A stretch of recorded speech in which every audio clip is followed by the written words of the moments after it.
Chick, you know the way you've thought about quitting your job, but then figured that's not for you. You're a responsible human being with things to do. There's a mortgage to be paid. There are all these responsibilities that are on your shoulders. And no. That's not something for you. Come, sit. Go get your drink. Today I'm telling you the story of how I quit my 9 to 5. Oh, it's an interesting story because honestly, like 3 years ago, I would never, ever in my wildest imaginations have thought that that would be me. Why? Because that's not what you do. No, I've been taught that you go to school, you learn a skill, you do well in school, you take that skill to the workplace, you're lucky to be employed, you get this employer and you're happy. You might move employers once or twice, but not too much. And you're just grateful because things happen. It's not all about the money, and things just happen, and you live a comfortable life. Comfort, interestingly, started becoming my enemy. I was so comfortable, I was fine, and yet there was something deep within me that longed for more. So, this story starts with inner work. The inner work is that I had started working on myself. I had started just delving more into myself, and through therapy, through books, through all manner of things, trying to understand who am I really? What do I want to do? What is my purpose in life? All that kind of stuff. And the more I delved into that, the more I started realizing a disconnect, because I went and figured out my values, because I hadn't really done that work even before. I wasn't really sure what my own values were. And doing that kind of work, I came to realize that there was a disconnect. It came up in time, but a disconnect came up between my values and that of my employer. And that created quite a rift. It created quite a rift, and I started then feeling that I was in the wrong place. I was spending a lot of energy in doing things that I did not want to do. The things, the places, hanging out with the people who I did not want to be with. So there was a lot of effort that I was expending in forcing myself to do things that I did not want to do. But even then, the idea of quitting wasn't like front and center. No. It all of these things were happening at different, do I call them, different lanes within my life experience. Yeah. So I want to start with the why. Why? Oh, did I kick you away? The why, yeah, misalignment to values. I felt a calling from my soul, is how I'd put it, a calling from deep within that I wanted to do something else, something more meaningful. The work that I had been doing had been meaningful for a very long time, and I had been happy with it. But then you change, you grow. And in this growth journey that I was on, I wanted to do something different. I wanted to feel that I was making an impactful change within society. And part of that direction was in even starting the podcast and the YouTube channel. I wanted to share my experience with different women who have been struggling through the struggles that I have been in myself. Well, this is 2 years old, more or less. So I have been doing this even while I was working.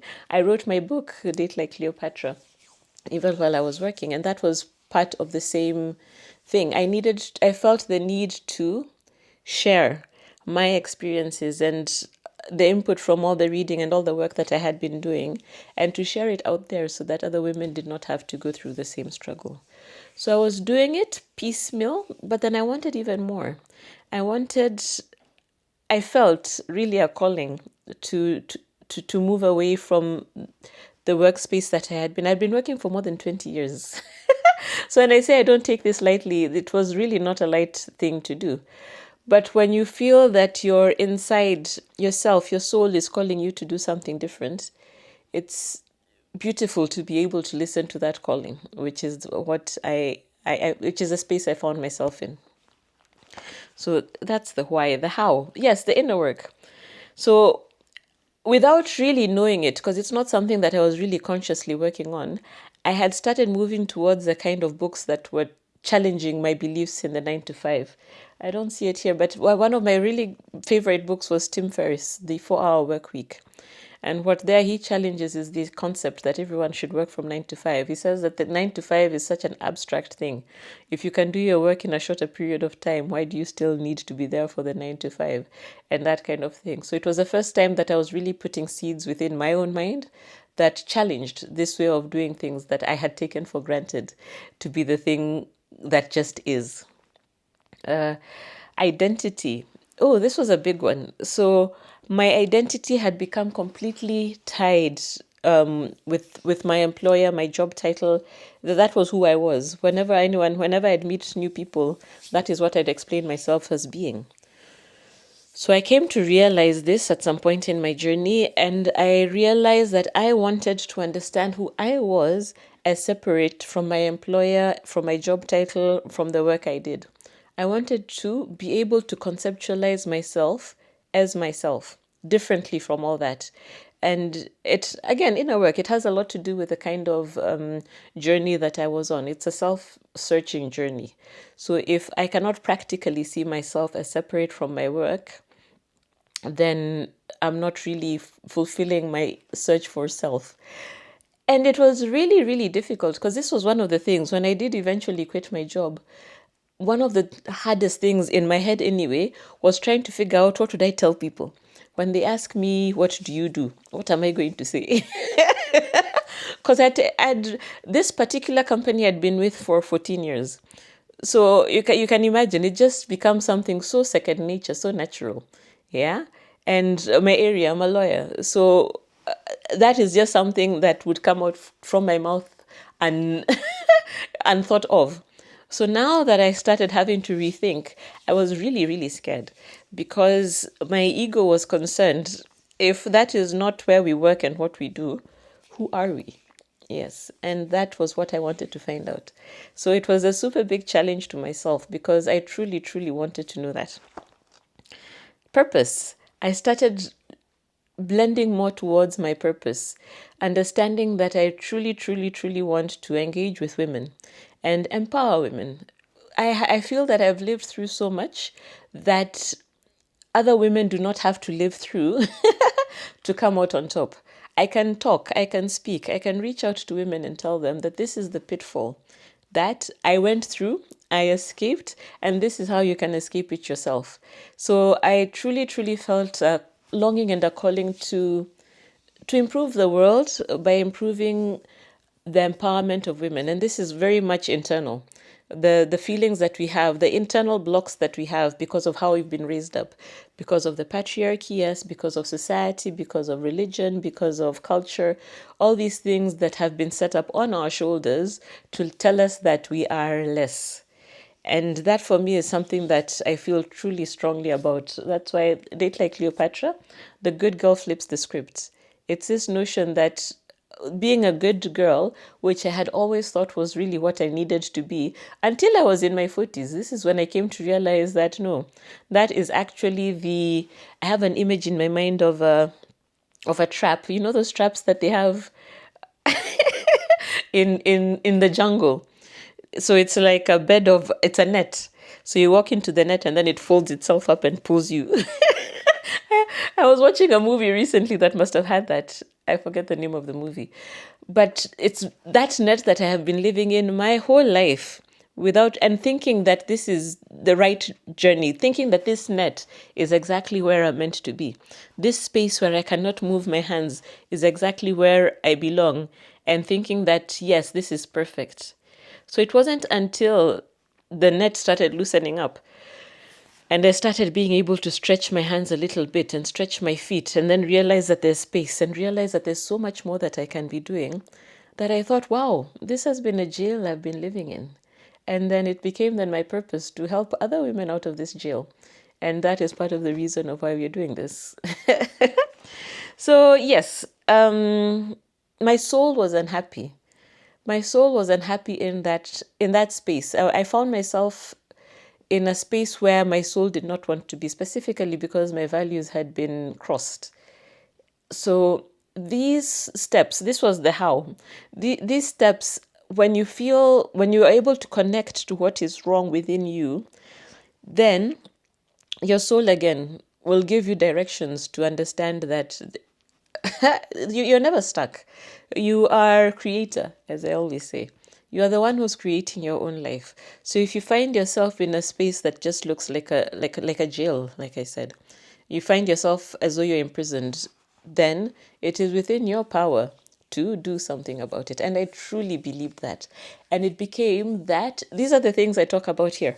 So if I truly believe that I am creator, and I truly believe that I have the capacity within my life to change my circumstances, then why don't I do it? It was trusting my soul because I believed, I got this inner calling that, look, we can do this. I truly believed this is something that's coming from God.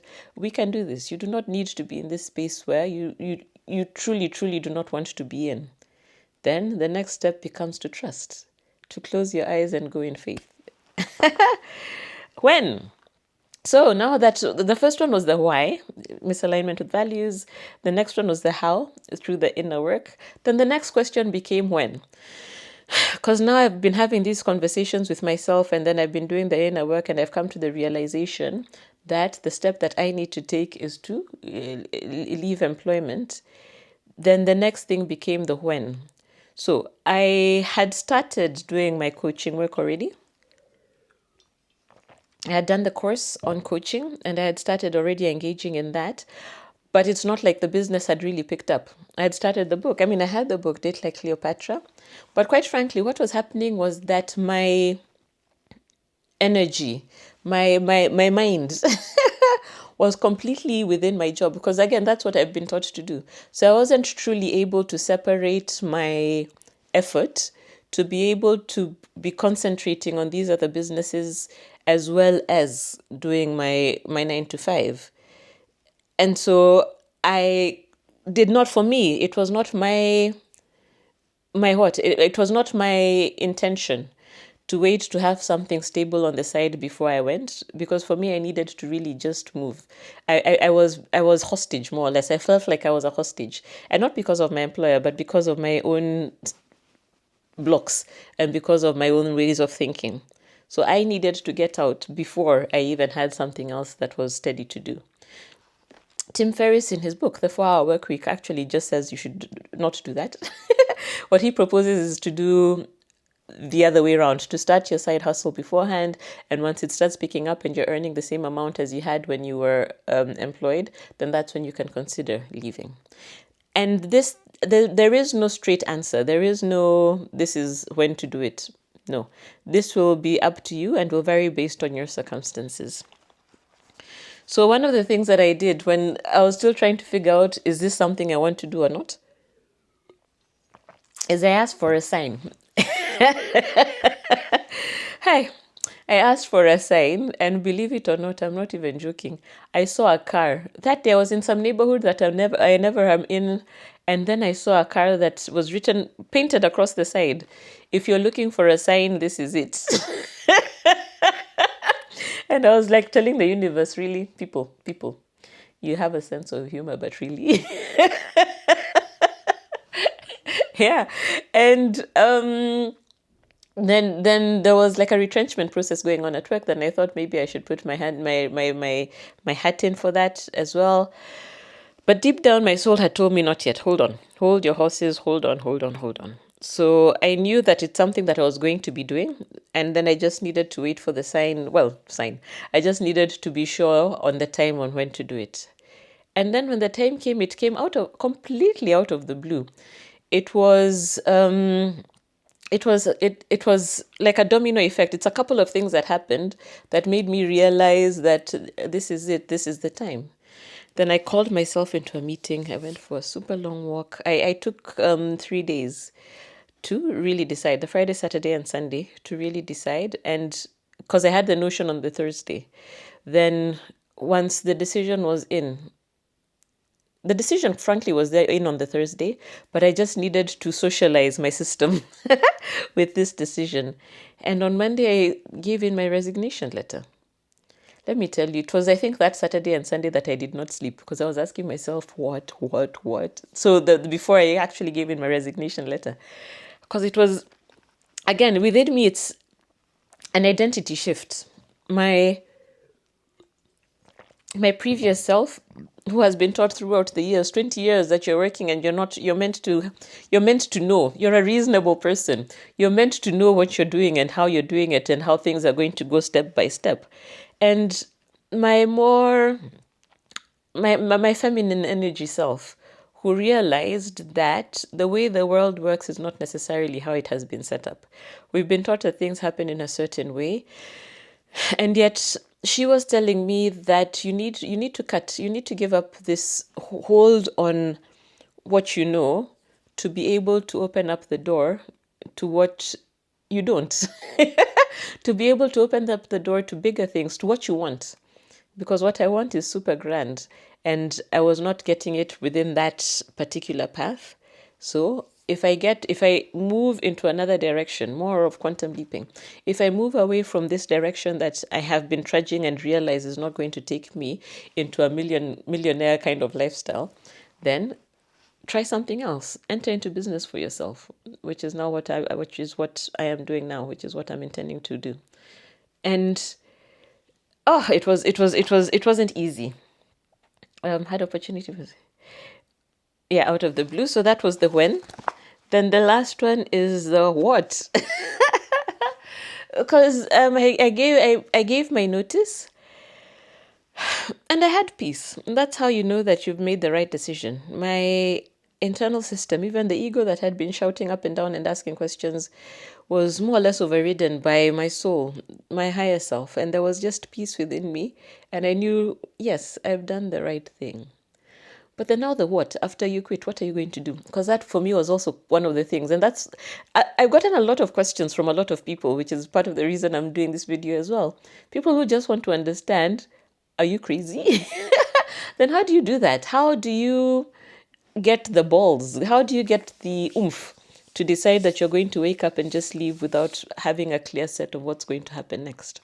And I truly want to tell you that for me, one of the harder things to do was to learn how to relax. I've been working for 20 plus years non-stop. Let me tell you that between this employer that I just left and the employer before, I only had a weekend off. So I quit that previous job on a Friday and started this one on a Monday. I have been working. I came to realize actually, now that I've taken some time to relax, I came to realize that I was actually on the edge of burnout because my body was physically tired, physically exhausted, and I didn't know. It had become such a normal way of being that I did not realize the exhaustion that was just sitting within me. Let me tell you, I was bracing myself to sit down. My knees were completely, short, as in they were. How I came to realize that this was going on was when I finally relaxed and the tiredness left me. Frankly, it was like getting healed from a disease you didn't know you had. I felt like I'd become 20 years younger. It was so fascinating. It still is fascinating to me. Because sometimes I'll wake up in the middle of the night, as I often do, to go to the loo. And then there's a time I just jumped out of bed and I was springing and I was fine. And I thought, my body hasn't felt like this in forever. So, in terms of the what, taking time off, I have, I have, and still am, because it's only been like 1.5 months since my last day of work. I have and still am learning how to relax. I have always been very on. So part of what my system has been calling me to do is learn how to be off. And being off is not necessarily just sitting down and doing nothing. That sometimes I need to do. And sometimes I found myself watching Harry Potter at 10 o'clock in the morning. For me, that was completely out of the ordinary. So it was a way of my system telling me, do that, relax, chill. I found myself reading, which was a forgotten passion. I've loved to read all my life. Then I came to realize that my eyes were apparently not as strong as they used to be. I now need glasses to read. And because I hadn't put that connection together since I'm so busy working and doing other things, I just started weaning off reading without noticing. So what I've been doing is a lot of audiobooks. But now I've gotten back my love for actually being able to sit with a book and read it. And I thought that is so beautiful. Another thing I did, I made these earrings. I made these yesterday. So just coming up upon new passions and things that I love to do. Your feminine energy, if you are able to relax and lean back in your feminine energy, she'll just throw new hobbies at you. I never would have thought that I would make earrings, but here I was yesterday. In fact, this past weekend, I made an array of earrings, and I thought, oh. Yeah, so discover new hobbies, try new things is what I've been doing. So when I get an opportunity to meet new people, have dinner, try new adventures, it's important for me to be able to discover things that I like, because I've been doing the same thing for such a long time, and in business, at work, doing the same kind of work for such a long time. In discovering the business that I'm entering into, and I do now, actually today I got a very sound idea, and I'll be telling you about it soon. I just need to engage with different people and see how they do. Engage with entrepreneurs. I love hanging out with women entrepreneurs. I do this quite a lot, and it just rubs off. You just get different ideas, and you just learn. Oh, are these things that people do? So I love that. Learning, of course. Learning. What is idea loading? Oh yes, I have an idea that's loading. Learning. I am doing like the master class. I'm still doing more courses. There are courses that I did that I am redoing. So I love to learn. I'm listening to audiobooks which are educational.